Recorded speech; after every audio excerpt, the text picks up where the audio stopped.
Ladies and gentlemen, a warm welcome to all of you to the Sanatan Sangeet Sanskriti Festival of Young Talent. Sanatan in Sanskrit means eternal or timeless. The coming into existence of Sanatan Sangeet Sanskriti is the result of the efforts of a group of lovers of music and dance to find a forum, cum research institute for music, dance and Indian arts. Music, dance and art have a unifying effect.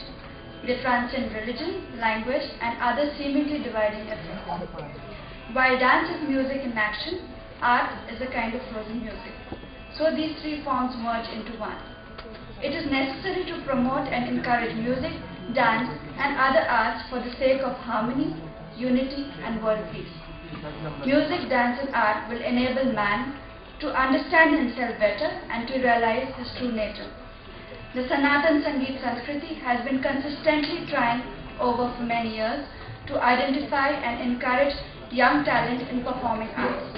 From 2010, we have decided to organize the Festival of Young Talent to run alongside the flagship Sanatan Awards program, at which senior artists are presented with a Samman and younger talented artists who have already won some recognition are encouraged with Sanatan Puraskars.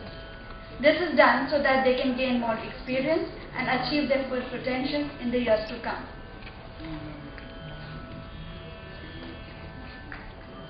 Hailing from the family of musicians, Kumari Anagha inherited music from her father and Guru, Guruvayur Dr. T.V. Manikanandan, Associate Professor, Faculty of Music and Fine Arts, University of Delhi. 9-year-old Anagha is a 4th standard student of Delhi Public School.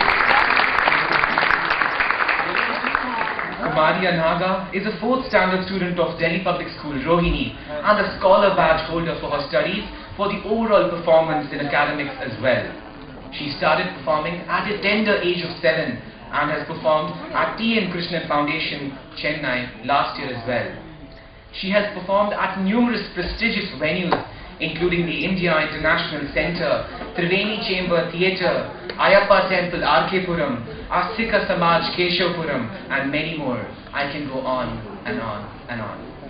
She has brought several laurels to her credit, including the gold medal for classical singing from Nehru Bal Samiti, New Delhi, and has also won several prizes in music competition from the Astika Samaj, Arsha Dharma Parishad, Andhra Music Education Trust, Gayatri Fine Arts, Kala Keradam and Jana Sanskriti, to name a few.